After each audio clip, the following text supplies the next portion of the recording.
So welcome everyone. We're really pleased to have our next installment of this SEA's Dean's Invited Speaker Series, Yale Engineering Dean's Invited Speaker Series. I'm forgetting my own branding.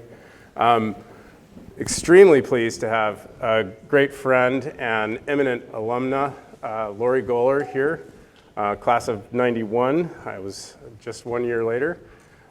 She's had a storied career at many different important institutions, including Disney, and then I guess eBay as well. And I'm probably missing a number of things in between. All the startups that failed in between. Right, which we talked a little about earlier.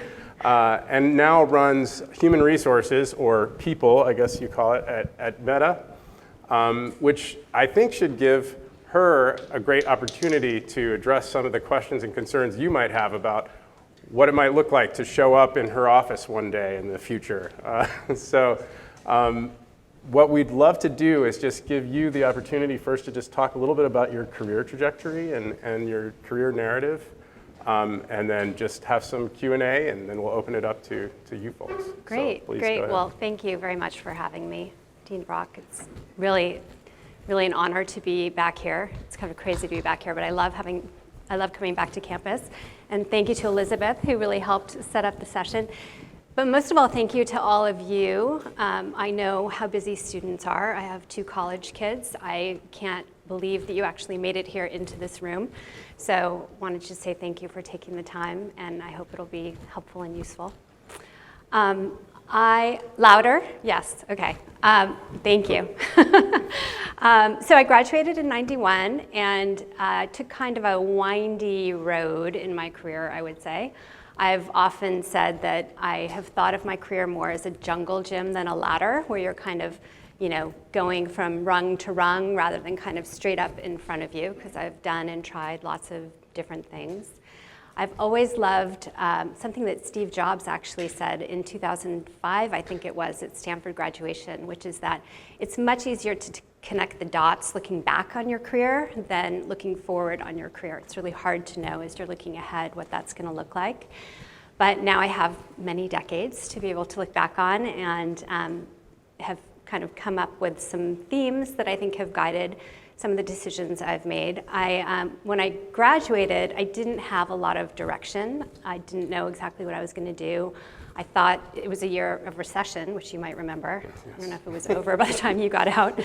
But what that meant is you didn't have 2 or 3 or 4 job offers. You kind of had to do, what was in front of you in a lot of cases. And I actually had planned to go work at a government agency in DC, moved down there, the whole thing, ended up not working there. So decided to take the time to kind of try a bunch of things to try to at least cross some things off the list. Like, I don't want to do that, I don't want to do that.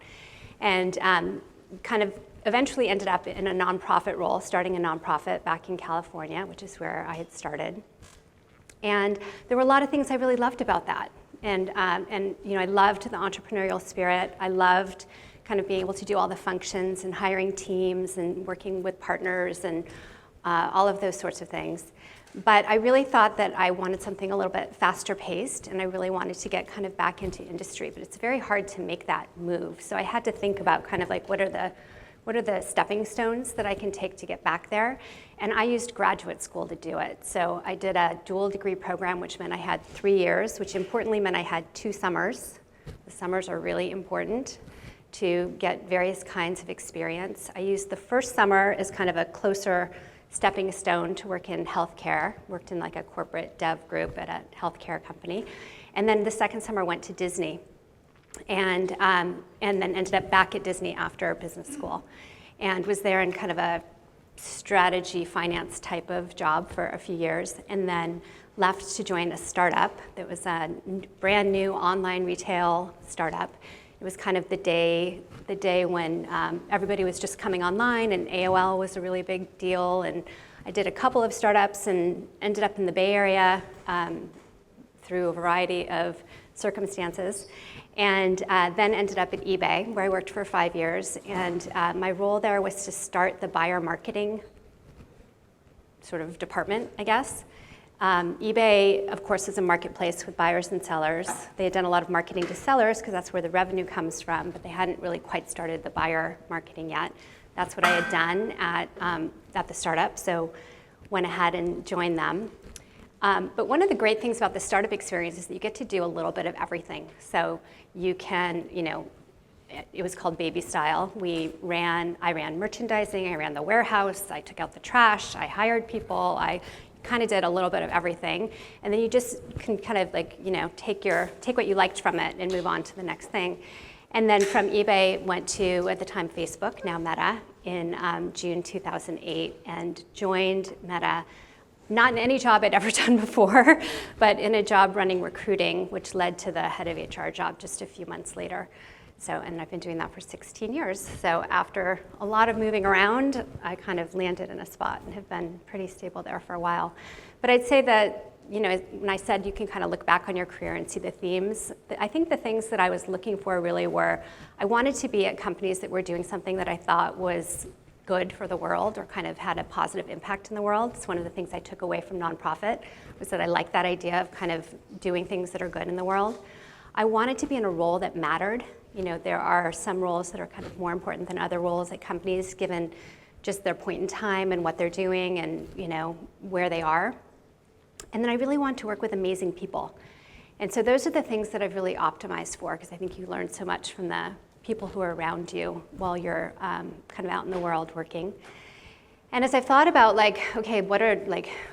what can you learn from this crazy mashup of experiences?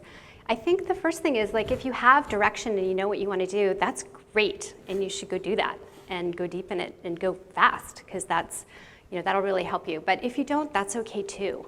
And I think you don't just want to meander. You want to have some purpose in your meandering, which means that you really want to get kind of a basket of skills and experiences quickly, so you can cross things off the list really quickly. But you can also gather all kinds of experiences and skills that you can kind of tuck away in your pack and take them with you to the next role. And identify from those what you enjoyed in it and what you didn't enjoy in it, so that you can be sure to kind of separate those two things as you're moving along your stepping stones. So, I think that there are, and then of course you're sort of always learning. And then I think as you go, there are also some lucky opportunities that just come your way. And I think being able to recognize when one of those opportunities is in front of you is really important. Because you can do all the planning in the world, but then something comes along that, I've often said, I think Mark Zuckerberg was in kindergarten when I graduated from Yale.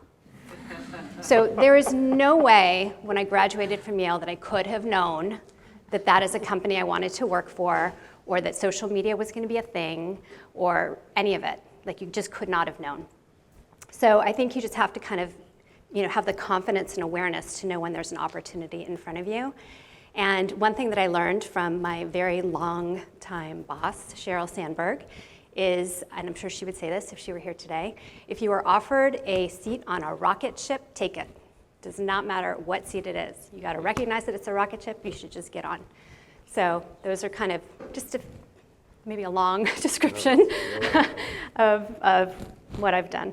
That's fascinating. Okay, because I think that moment when you have the courage to actually jump on the rocket ship is one that, Yale, we all get here, right, by studying hard and doing the right things in school, and there's kind of almost a risk aversion that's rewarded by that admission envelope. So how do you convince these amazing students that actually taking that risk is really the So I think there are a couple things that go into it, and it's funny because I can think of at least two people who said to me when I was leaving to go to Facebook, "What are you doing? It's run by a 23-year-old college dropout, has no business model, they're going to be gone in a year, you're throwing your career away, this is crazy." But I knew, because I worked in marketing, and I had a buy on Facebook for trying to reach the college students, and I knew it worked. I knew the ads actually worked. So, I felt like I had a little bit of insight into it, so that was helpful. But I also think that it takes, just by the things you've already done to get here, and the things you'll do here and right when you leave, you're going to have lots of kind of goodwill in terms of your resume. And it really gives people, I think, a reason to take a second look and to say like, oh, maybe this is someone that we should consider. And I think having sort of the confidence that that will help you, and the confidence that you can learn whatever you need to know in any job, and the confidence that if it doesn't work out, you're gonna start over. It's okay. Like, you can still go get a different job if it doesn't work out. I think is that's kind of the most important thing. I was kind of like, yeah, okay, maybe, but if that means in a year I'm looking for another job, that's what it means. I don't think that's what it's gonna be, but that's kind of the worst that could happen. Yeah, that's really interesting, because I remember when we graduated, you mentioned the recession, there was sort of this sense that like you just had to take something. Yeah, you had to take a job. Like you say, take a job or go to grad school, which is of course what I did. But there must have been times, there's been so much growth and so many different sort of pivots along the way when there was sort of a struggle that you really felt like, okay, I'm kind of meeting my moment here where I have to, anyway, I just wonder what kind of you feel like gave you the strength and perseverance to see some of those tough periods through. Yeah, I mean, so I think you always have good days and bad days. I will say there was a day at our first startup that I will always remember, because it was Friday night, and it was late on a Friday night, and we had just raised money, and we were waiting for the funds to hit our bank account so that we could make payroll. And we were literally lying down on the floor of the office, like thinking to ourselves, I really hope this money hits. Like, what are we gonna say to the team on Monday if we can't pay them? And so, you definitely have those moments where it's like, oh my gosh, this is either gonna work out this weekend or it's not. And we're either gonna have a business on Monday or we're not. And so, I think it's maybe less of it. I don't feel like I had a lot of confidence in that moment, but sort of, it does take some courage to go through some of those moments. And, even as Meta, Facebook at the time, was growing really, really quickly, because there were, when I joined, there were about 500 people. We were in a bunch of different office buildings in Palo Alto. We had fewer than 100 million users on Facebook, which was a desktop app. It wasn't on mobile.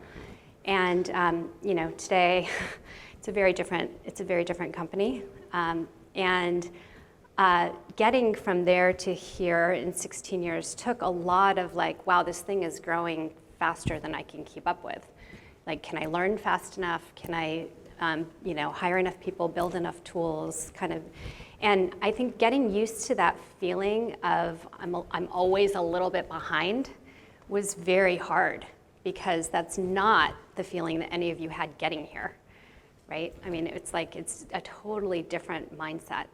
And so kind of learning to live with that ambiguity and always feeling like you're running to catch up, I think it's just one of the things that you can learn to live with. But it doesn't mean it's like not hard or scary. We still live with it. So, I mean, we were talking a little bit earlier about AI, and I wonder with Meta's strategy now, how do you see sort of the AI revolution, if we can call this particular cycle of it that, fitting into the company's strategy? I mean, if that's not a trade secret, I don't know. Sure, yeah. So one of the frameworks that I learned in business school for thinking about your strategy is that you have your core business, you have adjacencies to the core business, and then you have kind of your bigger bets and things that you're investing in for the future. So, clearly for us, the core is really what we call the family of apps. So it's, Facebook, Instagram, WhatsApp, Messenger. And we've actually been using machine learning and forms of AI to fuel that for a long time. It's what drives recommendation engines and allows us to personalize feeds and, present ads that feel more like content than an ad. And that's all been something we've been working on for many, many years, and is already it helps us actually to identify harmful content on the site. I mean, we use it quite broadly already. I would say the adjacencies are kind of businesses like Threads or products like Threads that we've just launched last summer. and where it's kind of like a continuation or it's kind of close by. You can think of something like the business messaging business in much the same way. It's kind of like an adjacency built on to the core. And I would say that our two big bets are really AI and the metaverse at this point. So, those are the two areas where we're really building for the future. And AI, again, like we've been working on it for many years, but now in this new era of Gen AI, it's really about making sure that we are building products that will be best in class and will really serve people who are using them really well, kind of be the best tools that you can imagine. Like you can imagine maybe having an AI assistant. If you're a creator, you could imagine AI tools that really help you in the work that you're doing as a creator. If you're a developer, you can imagine using the open source as a way to sort of focus on development. So there are lots of ways to use it in the ecosystem, and building the models is something that it's a race, an important race, and is definitely part of what we're focused on. And on the metaverse side, it's really about creating the next platform for kind of delivering social experiences where we create social presence. It should actually feel like you're kind of in a room with someone when you're using it. And one of the cool and exciting things is we're already bringing AI to that experience too. So AI is kind of throughout everything. I don't know if anybody's tried the Ray-Ban smart glasses, but it's pretty cool. I mean, it's like you have AI with you. It sees what you see. You can talk to it. It's an experience that really gives you a sense of what the future holds, and it's pretty useful today too. So it's really a cool way to kind of imagine a form factor where you can take AI with you every single day, everywhere you go.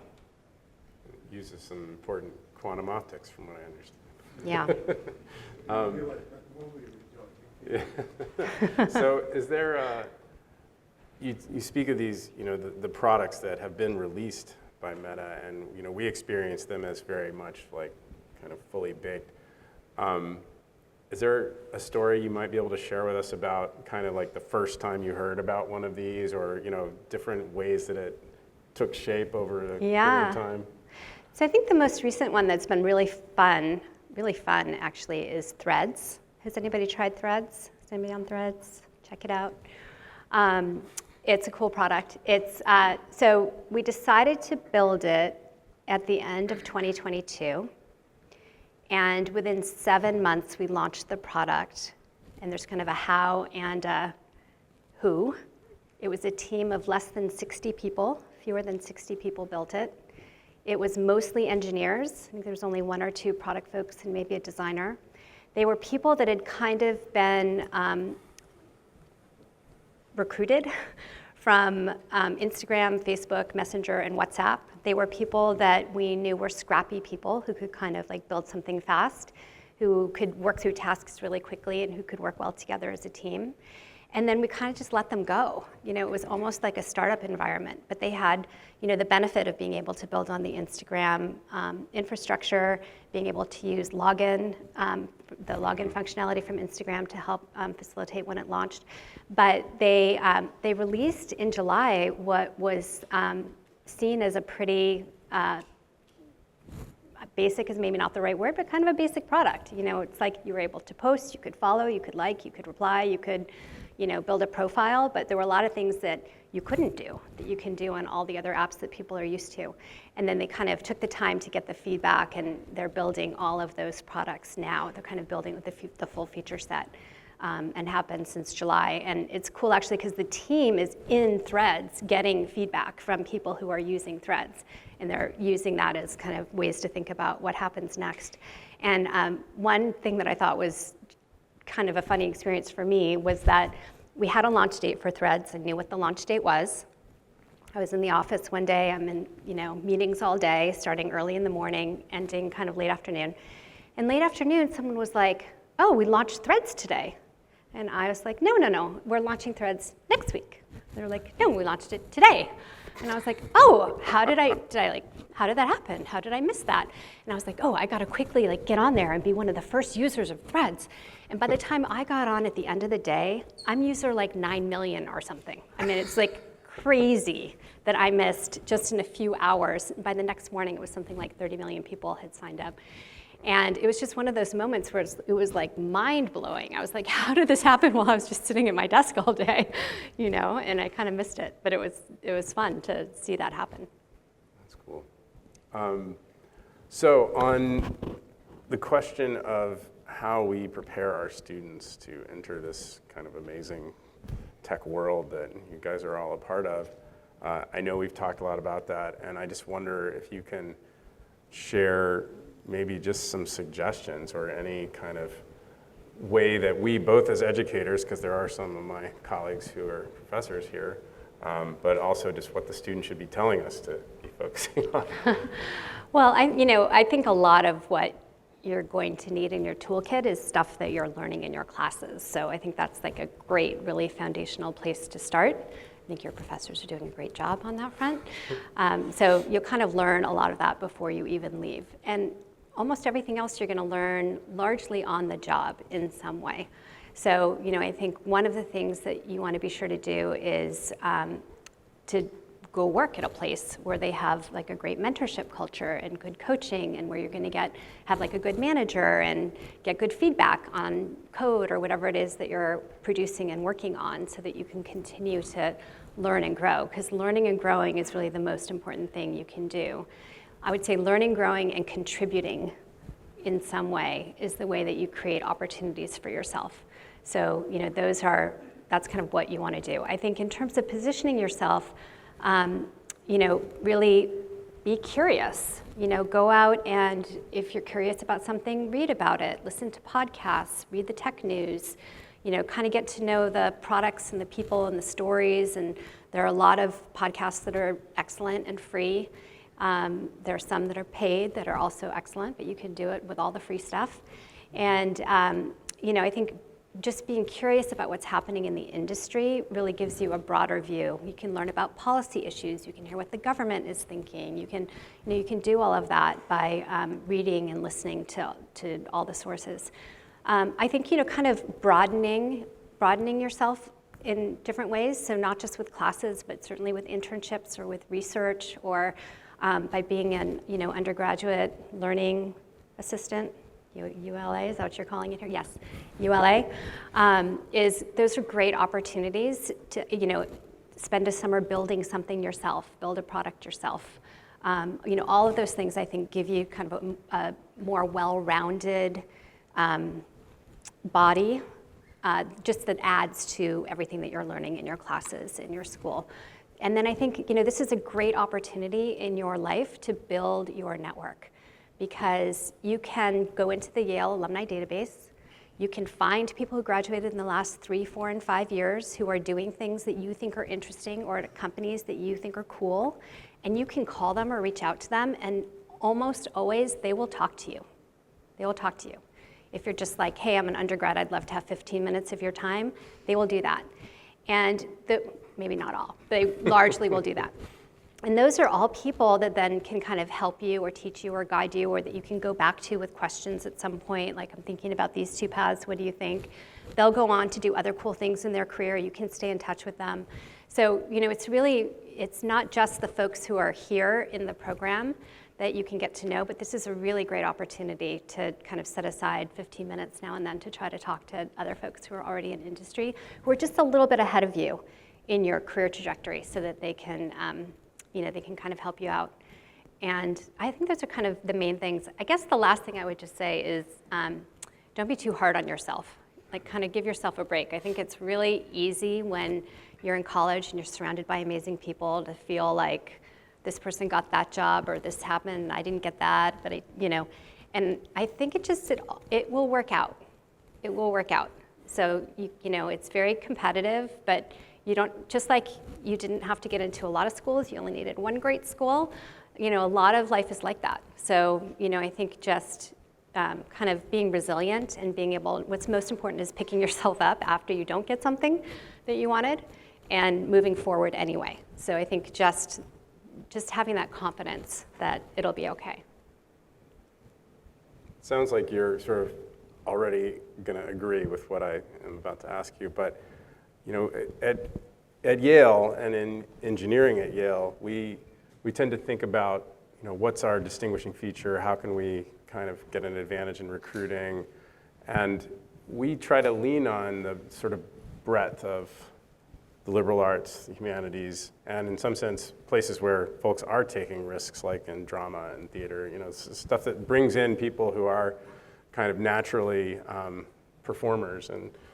And I just wonder if you see that as an advantage from where you sit in terms of recruiting people. Would you rather see someone who knows all the details of well, we were talking about BC calculus earlier, but the sort of technical expertise trade-off with this kind of broad liberal arts experience at Yale, in particular, which you know well? Yeah, I mean, I think it's great to have both, because the world is complicated and nuanced, and it's really important as you're building to be able to think more broadly about what the impact is, or what policy is, or what the law is, or if there isn't law, what it could or should be, and how you think about incorporating that and kind of doing the right thing as you're building, even in a world where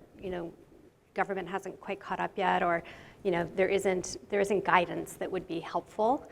And so, I think having that broader perspective is important. I also think the most important thing I learned at Yale, and I'm not an engineer, obviously, but the most important thing I learned at Yale was how to learn.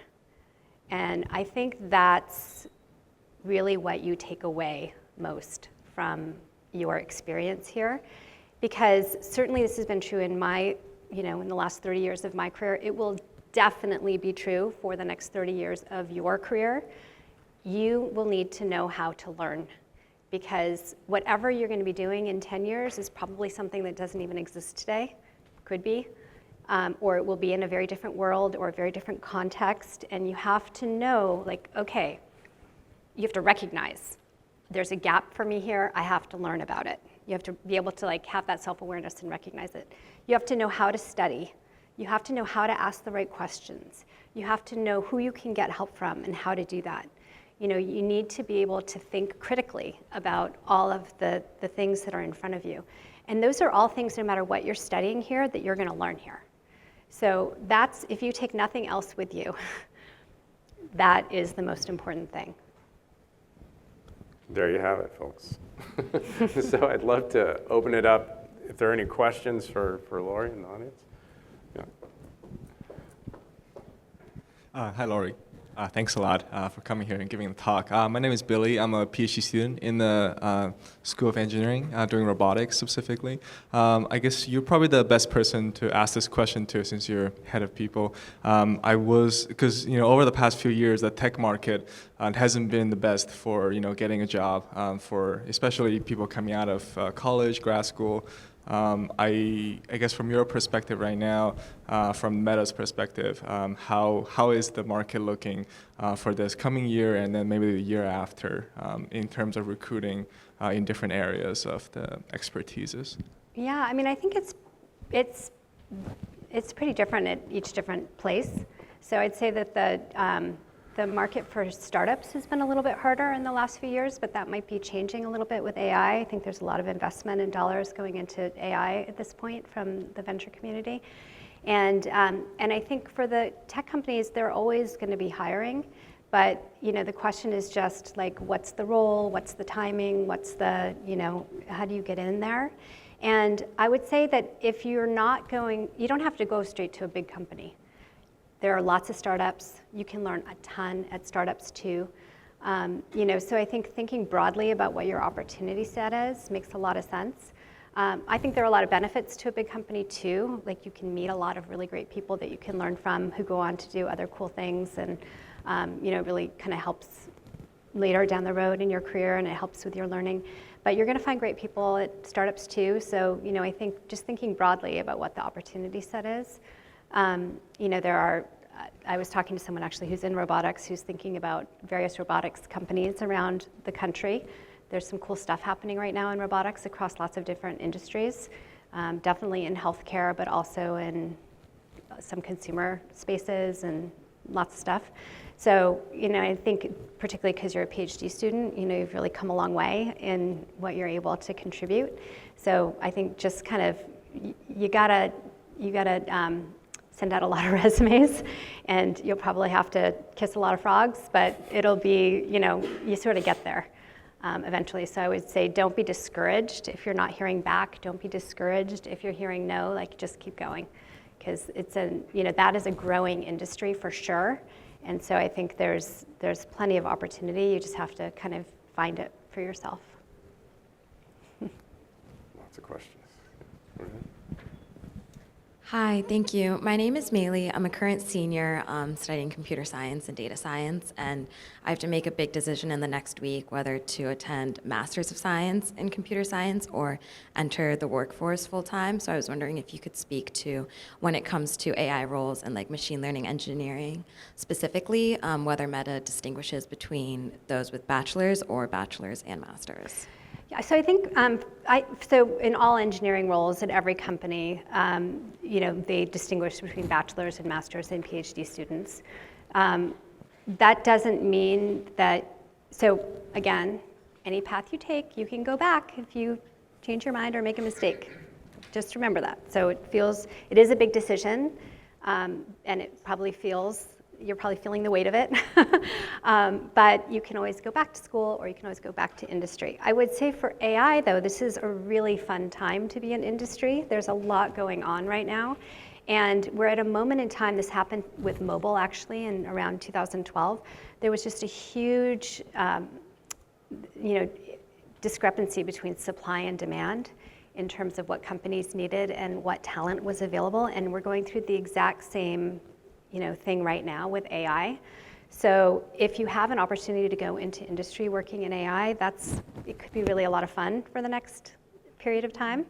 If you feel like you could go back to school at some point, you may decide you want to or you don't want to after that.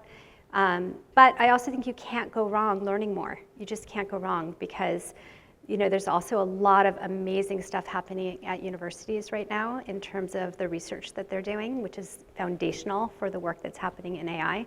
So, I think you're in a position where honestly you can't make a bad choice.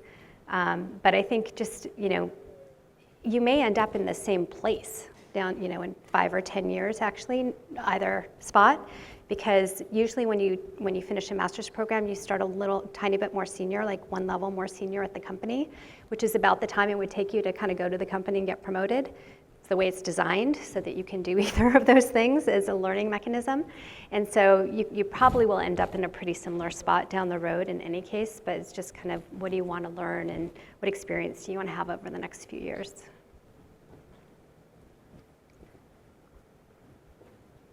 A couple up here.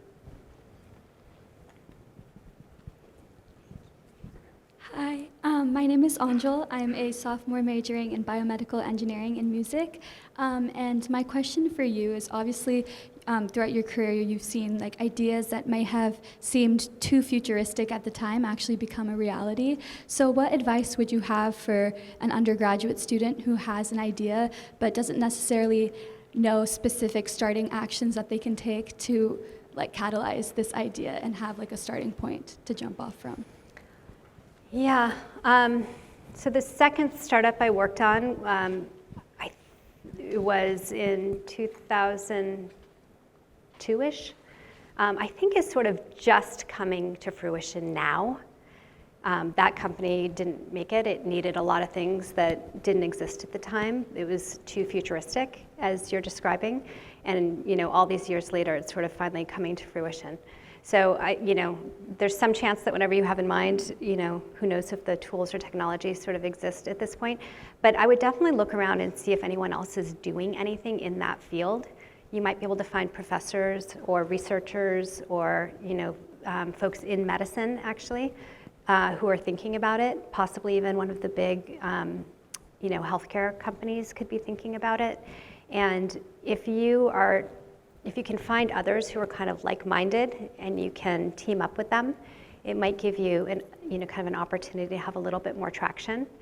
And if you want to start it on your own, I say that's awesome, and you should go for it too. But then you'll have to go out and find people who are interested, and that you can kind of, it's in part a sales job to sell your vision and get other people who have the right skills and experience excited to join you on the epic quest of starting a company or, trying something new. There's also always grad school is a great way to kind of find people who have similar interests and do research in those areas until things advance a little bit more. And you can contribute then to the body of knowledge, actually, as someone who's working in that area within a university. I think a lot of the most valuable tech comes out of universities. I heard about some of it today, actually, happening right here, which is very cool. I think there are lots of different paths to do it, but you might have a little better luck and a little more fun if you can find a few other folks who want to join you in one way or another. So either they're doing something that's kind of in that direction that you can join, or you get other people to join you. But I think it's cool to have that kind of vision and idea. And even if it doesn't happen in the next few years, you could actually find yourself doing that in 30 years. And I'll just mention as a follow-on that we're sitting in Sci-City, which is a big investment in the part of the university to generate a group of people that thinks about these kinds of things. And we also have representation here from Yale Ventures that are also helping students and faculty take those kinds of ideas and turn them into reality. So it's a different Yale than when we were here. None of this was even talked about. So it's an exciting time to be here for that kind of thing. Oh, Hi, Lori. Hi. Yes, good afternoon. Okay, thank you. Hi, Lori, good afternoon. So earlier in your presentation, you mentioned two very interesting things. You said, firstly, that you had the confidence knowing that what you didn't know, you could learn it on the job. And secondly, you said you have to have the confidence knowing that if it doesn't work out, that it's going to be okay. You're going to be okay.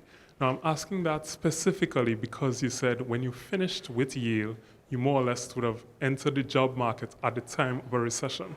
So what did it take to develop that resilient mindset? What was that switch that flicked for you to say, hey, I can do this. I can take that seat on that rocket ship that's taking off now. Yeah. Could you give us some insight as to how to develop that mindset?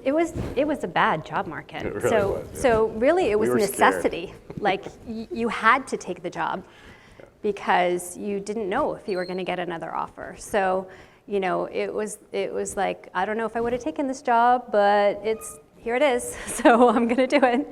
And I think actually doing it and having it not work out and having to start over, I didn't have the confidence the first couple of times that it happened, but after you've done it a couple of times, you're like, okay, this one's not going to work out for whatever reason. I'm going to try the next one. I think the way people tell their career stories is not that helpful.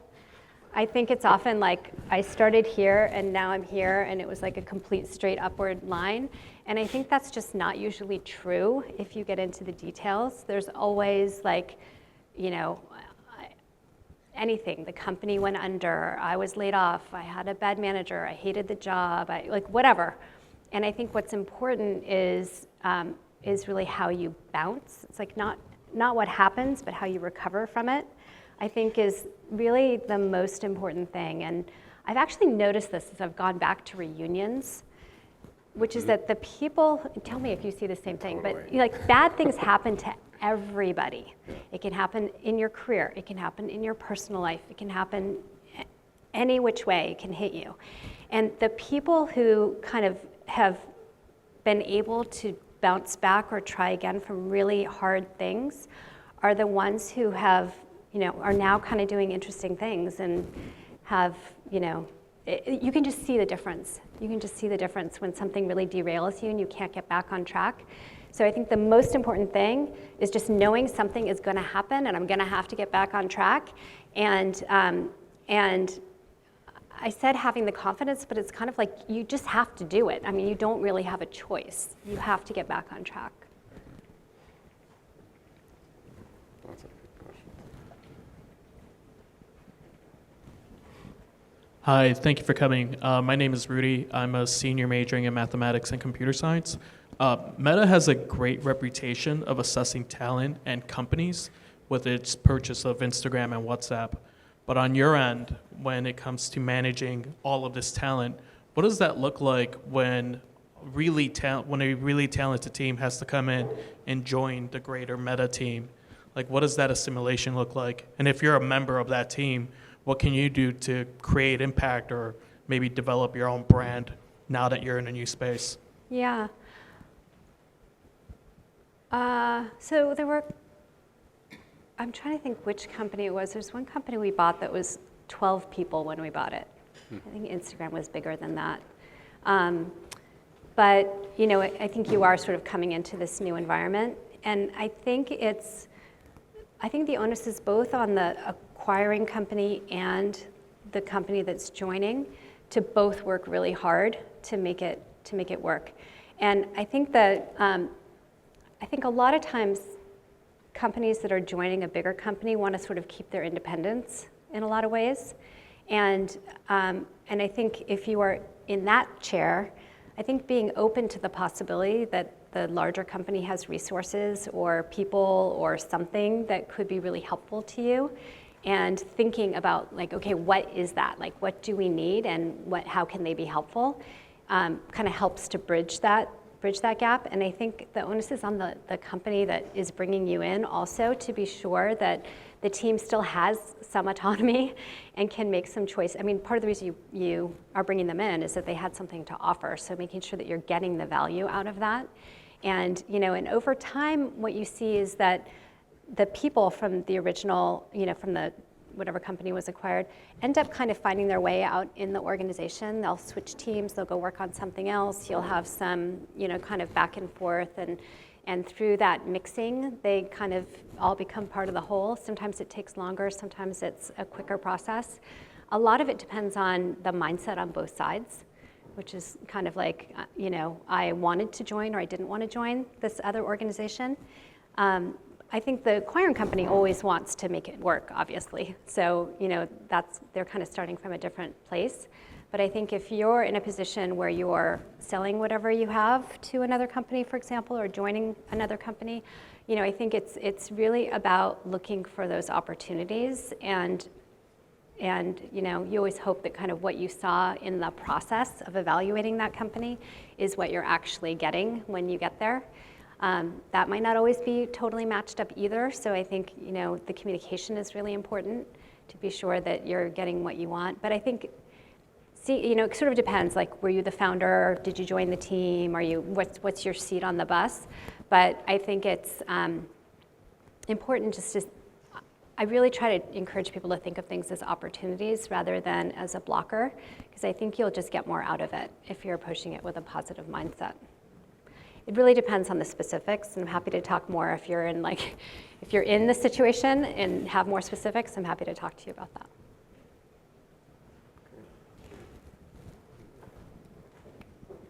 Hello. Oops, go ahead. Oh, okay.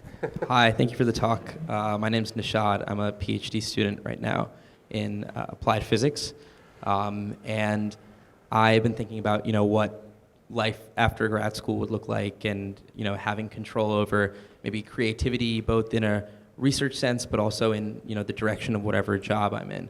And I imagine, like, you know, for you joining the company in 2008 versus now, it was much smaller. Maybe people were kind of more willing to, you know, throw things into the wind and see what would happen, and there was kind of like an adventurous spirit. Do you find that that's like an easy thing to maintain in people now? Is that something that Meta looks for, like hires for, as just like a general guiding principle?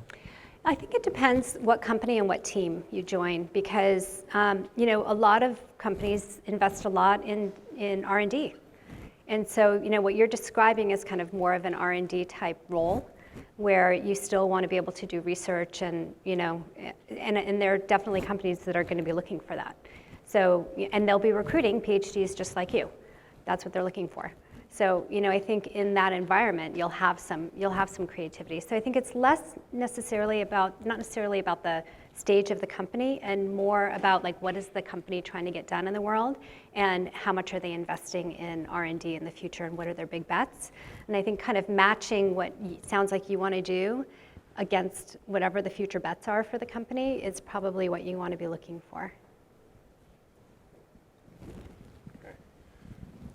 Hi, Lori. Thank you so much for being here today. My name is Joshua. I had a quick question about, you mentioned this idea of being able to learn is what is going to be like the most important thing for the next decades to come. And I think in your career you went from more of like strategy and finance at Disney to marketing, and then now to HR. So I think like very complete different roles within each of those companies that you were at. And so I'm curious if you have strategies or lessons that you've learned along the way that have been most critical in allowing you to be able to learn, to be able to adapt and be successful in these new roles. And even in your time at Meta, right, with how much the company has changed, how you've really been able to learn and continue to pivot even as your circumstances may have changed. Yeah, I think being able to really understand what your skills are and what you learned in each experience is important to being able to kind of pivot into the next thing. Like, you would think that recruiting is pretty different from running operations or running marketing or whatever, but actually if you kind of go back to first principles, they have a lot in common. So for example, both marketing and recruiting are about communications. They're about kind of sharing what you have, starting at the top of the funnel and trying to get people through the funnel to a match. In marketing, you're trying to match them to a product. In recruiting, you're trying to match the right folks with the right jobs. So, it's actually not, it seems pretty different, but it's actually, and they both require kind of an operation to do it. And so, it's not, you can kind of identify the skills and the things that are the same and let go of the things that are super different, because those will get in your way. But if you can just identify the skills and the things that are similar and do those things, I think it sort of helps you get there in terms of thinking about what the next thing is. I think it's also the way that if you decide you want to pivot at some point, it's what you're going to have to do, because you're going to have to explain to someone else why it is that you're trying to go from function X to function Y, and all the reasons that those functions are similar enough in skill set and experience to allow you to do it. So I think that's, really being clear about what it is that you've learned and what your skills are, I think is helpful. Also takes a little bit of luck.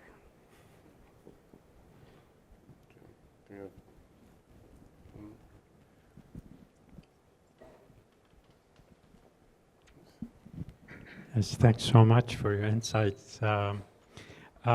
How would you characterize or describe Meta's corporate culture, and what are you trying to foster going forward? I would say very collaborative is part of how I would describe it. It's really, we've talked about all of the different functions that have to work together in order for it to work. And I think having a team of people who, I think school is a collaborative experience, but I think a lot of people are surprised by how collaborative it is when they join a company. And I think, we sort of, it's not surprising because our products are social products, but it's a very social company in terms of the way that we interact and operate. For many years, we were all on Facebook together. So, when you join the company, you sort of got friended by 500 people who were already there, and it really mixed you in with the product. We now have a separate workplace product that allows you to do that just at work and keep your outside friends separate if you want to. But I would say very social and collaborative, and an environment where I have always felt like I am just working with the people who are the very best in their industry and their function in the entire world. And so that's just I am always just in awe and grateful that I have all these people to learn from.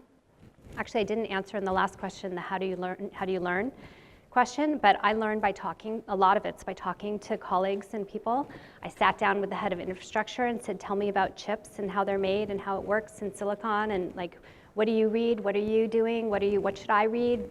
How should I learn about this? and they sort of give you ways to go off and learn all those different things. But it's a real, I would say, so in addition to being collaborative, it's a real learning culture. It's like a really deep learning culture. And I think that really comes from Mark, because he is a learner.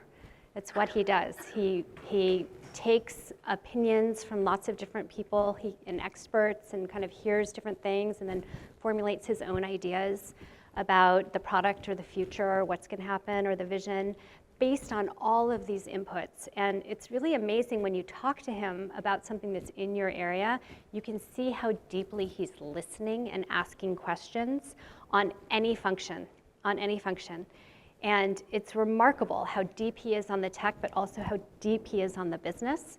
And because he's a learner, I think it's created this like real learning culture where everybody's always trying to sort of just go deeper. We just launched a product internally that's like a Gen AI Academy. We just launched it, and it sort of takes people through the basics of what it is and how it works. And because part of what we have to do, since there's this supply and demand imbalance, is we have to train actually some of our existing very excellent engineers to work in the field. But what we found is that people who aren't even engineers are going through it, because we all have to learn about the technology. We all have to understand what's going on. It's a new language. Even if you're sitting in a meeting, you have to understand what parameters mean and what, all of these various things that are just like really completely new, even if you're on the business side, especially if you're on the business side. So, I think it's, so you have to go off and learn that stuff. And I think being in a place where it's both collaborative and focused on the learning creates this amazing environment where you really are always learning and getting better. We give a lot of feedback to each other, and it's meant to just make us all better. It's not meant to be punitive, and that's a learning tool too. So, it's a pretty open culture in which I feel like I get a lot of feedback, and that's great, and I think that is the way that we all get a little bit better. But I would say those are probably, if I had to say just two things, those are probably the things that really stand out to me. I think I have time for one more quick one right here. Thanks. Hi. Hi. I'm Sane. I'm studying biomedical engineering. I'm a senior. We spoke before. Thank you so much for coming. I'm applying to medical schools right now, but I've always, like even at Yale, sort of the tech space, entrepreneurship, digital technologies, it's always been on my mind. So I guess it's kind of a twofold question, but what do you see the role even of a social media company like Meta being in some of these healthcare and medicine roles? And what do you see people with MDs and like people working in the healthcare industry, what are their roles in turn within this sort of developing atmosphere of like technology and like AI, even things like that? Yeah. This would be a great question for the Chan Zuckerberg Initiative. So, because that's a lot of what they do. So I think there are lots of ways that we see both doctors and patients and healthcare using social tools. Some of it is in places like rare diseases, where you can't find enough people to do research or to ask questions or to learn new things, but they find each other places like Facebook. And so they create these communities, or on WhatsApp or whatever it might be, but they create a community around a disease state that may not have as much research or understanding in it, or even something that does, but you're kind of new to the disease state, like you just found out you have diabetes, or you just found out you have cancer, or you just, and there are different flavors of all of those things, like I'm a parent and I have cancer, my child has cancer, whatever it is. And so I think using the social aspect to share information and learn things and to kind of share the experience is a way that you see people using it. I think the second part of the question, which is how can healthcare use technology, is like a super interesting question that we could talk about for days. I think there are a million ways. The second startup that I was part of was around technology and healthcare. And I just think that AI is completely going to change our understanding of the human body in ways that we can't even imagine. There are so many areas where we just don't, we know, Are there any neuroscientists in here before I say this? Like, we don't know anywhere near enough about the brain. We should know a lot more about the brain. And I think that with new technology and the combination of imaging and AI, we're really going to learn a lot about areas like the brain that we just haven't known or understood before, which is going to lead to a completely different level of therapeutics and kind of things that you can do for someone. And I think even just bringing all of the literature to the point of care, like understanding what the right protocols are when you're a doctor making a decision at the bedside, is something that's really hard. It's like surprisingly hard to do right now. But you could bring that technology into your practice in a way that I think would be really beneficial for both population health and individuals. So I think there's, and of course there's devices. There's, there are a million ways that you could use it. But I think that's a really exciting area right now. Great. Well, Lori, I just want to thank you so much Thank for you. coming. Thank you for having me. It's really so fun. generous Thank with your you. time and your spirit.